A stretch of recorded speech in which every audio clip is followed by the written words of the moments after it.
ಸುಮಾರು ಬೆಂಗಳೂರು ಜಿಲ್ಲೆ ಒಂದಕ್ಕೇನೆ ನಾನು ಈಗಾಗಲೇ ಹೇಳಿದೆ 31 ಸಬ್ಜೆಕ್ಟ್ಸ್ 2550 ಕೋಟಿ.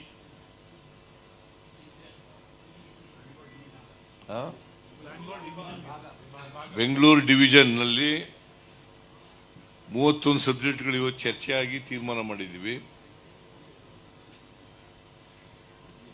ಇದಕ್ಕೆ 2550 ಕೋಟಿ ರೂಪಾಯಿಗಳು ಮಂಜೂರು ಮಾಡಿದ್ದೀವಿ.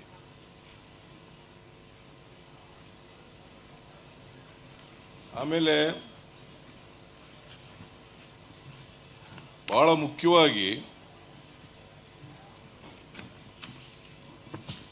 ಪ್ರತಿ ಜಿಲ್ಲೆಗಳಲ್ಲಿ ಕಾರ್ಮಿಕ ಇಲಾಖೆಯಿಂದ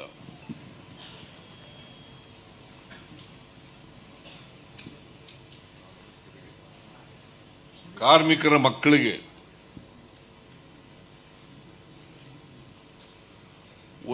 ಪ್ರತಿ ಜಿಲ್ಲೆಯಲ್ಲಿ ಒಂದೊಂದು ರೆಸಿಡೆನ್ಸಿಯಲ್ ಶಾಲೆಗಳನ್ನು ತೆರೆಯಲಿಕ್ಕೆ ತೀರ್ಮಾನ ಮಾಡಿದ್ವಿ. ಕಟ್ಟಡ ಮತ್ತು ಇತರ ನಿರ್ಮಾಣ ಕಾರ್ಮಿಕರ ಕಲ್ಯಾಣ ಮಂಡಳಿ ಅದಕ್ಕೆ ಒಟ್ಟು ಖರ್ಚು ಮಾಡತಕ್ಕಂಥ ಹಣ 1125.25 ಕೋಟಿ. ಇವೆಲ್ಲ ರೆಸಿಡೆನ್ಸಿಯಲ್ ಶಾಲೆಗಳು.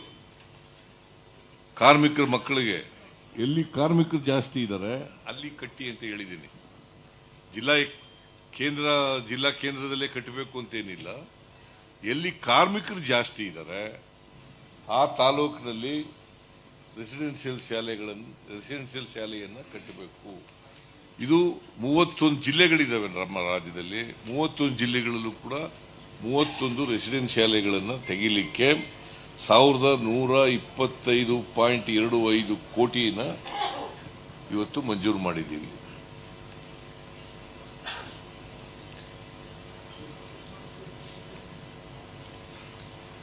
ಆಮೇಲೆ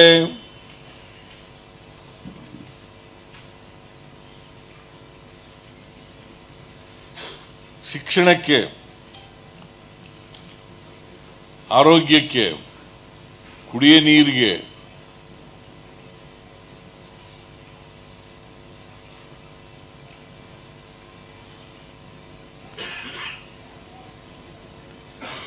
ಬಹಳ ಮುಖ್ಯವಾಗಿ ಇಂಥ ಸಬ್ಜೆಕ್ಟ್ಗಳು ಈ ಭಾಗದಲ್ಲಿ ಯಾವ್ಯಾವ ಇದ್ದಾವೆ. ಹೆಲ್ತ್, ಆಮೇಲೆ ಶಿಕ್ಷಣ, ಕುಡಿಯ ನೀರು, ನೀರಾವರಿ ಯೋಜನೆಗಳು, ಕೆರೆಗಳು ತುಂಬಿಸೋದು, ಇಂಥ ಯೋಜನೆಗಳಿಗೆ ತಗೊಂಡಿದ್ದೀವಿ. ಆಮೇಲೆ ಹಿಂದುಳಿದ ವರ್ಗದ ಅಭ್ಯರ್ಥಿಗಳಿಗೆ IAS, IPS, IRS, IFS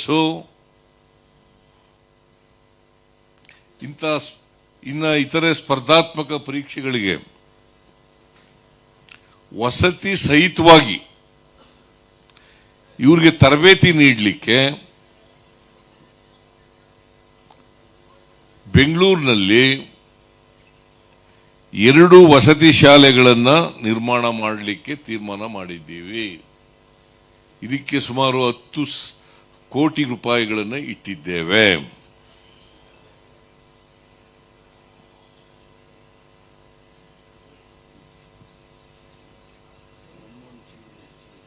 ಆಮೇಲೆ ಬೆಂಗಳೂರು ಯೂನಿವರ್ಸಿಟಿ ಇದೆಯಲ್ಲ, ನಗರ ಯೂನಿವರ್ಸಿಟಿ, ಬೆಂಗಳೂರು ಸಿಟಿ ವಿಶ್ವವಿದ್ಯಾನಿಲಯ, ಬೆಂಗಳೂರು ಸಿಟಿ ವಿಶ್ವವಿದ್ಯಾನಿಲಯಕ್ಕೆ ದಿವಂಗತ ಪ್ರಧಾನಿ ಡಾಕ್ಟರ್ ಮನಮೋಹನ್ ಸಿಂಗ್ ಅವರ ಹೆಸರನ್ನ ಇಡಲಿಕ್ಕೆ ತೀರ್ಮಾನ ಮಾಡಿದ್ದೇವೆ. ಡಾಕ್ಟರ್ ಮನಮೋಹನ್ ಸಿಂಗ್ ಬೆಂಗಳೂರು ಸಿಟಿ ವಿಶ್ವವಿದ್ಯಾನಿಲಯ.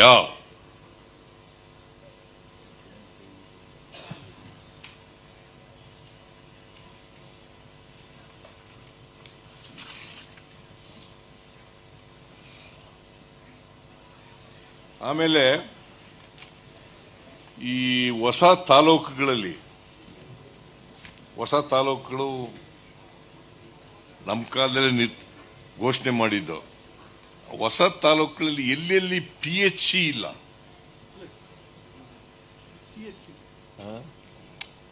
ನಾನು ಹೇಳ್ತೀನಿ, ಎಲ್ಲಿ PHC ಆಸ್ಪತ್ರೆಗಳಿಲ್ಲ ಅಲ್ಲಿ ಅಂತ ಪ್ರದೇಶಗಳಲ್ಲಿ CHC community health centre, CHC community health centre ಅವುಗಳನ್ನ ಮಾಡಬೇಕು ಅಂತೇಳಿ ತೀರ್ಮಾನ ಮಾಡಿದ್ದೀವಿ. ಆಮೇಲೆ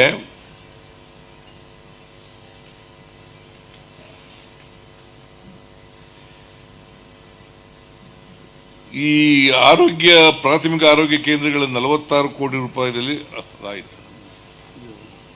ಐತಿಹಾಸಿಕ ಅಂದರೆ ಬೆಂಗಳೂರು ಗ್ರಾಮಾಂತರ ಜಿಲ್ಲೆಗೆ, ಬೆಂಗಳೂರು ಉತ್ತರ ಜಿಲ್ಲೆ, ಆಮೇಲೆ ಬೆಂಗಳೂರು ಗ್ರಾಮಾಂತರ ಜಿಲ್ಲೆಗೆ ಬೆಂಗಳೂರು ಉತ್ತರ ಜಿಲ್ಲೆ ಎಂದು ನಾಮಕರಣ ಮಾಡಿದ್ದೇವೆ, ತೀರ್ಮಾನ ಮಾಡಿದ್ದೇವೆ. ಏನ್ ಮುನಿಯಪ್ಪ?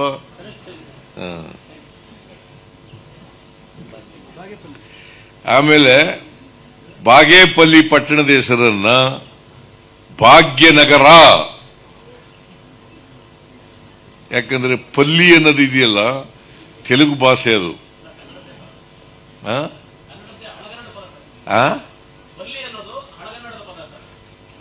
ನನಗೆ ತೆಲುಗು ಗೊತ್ತಿಲ್ಲ, ನಿನಗೆ ಗೊತ್ತಾ?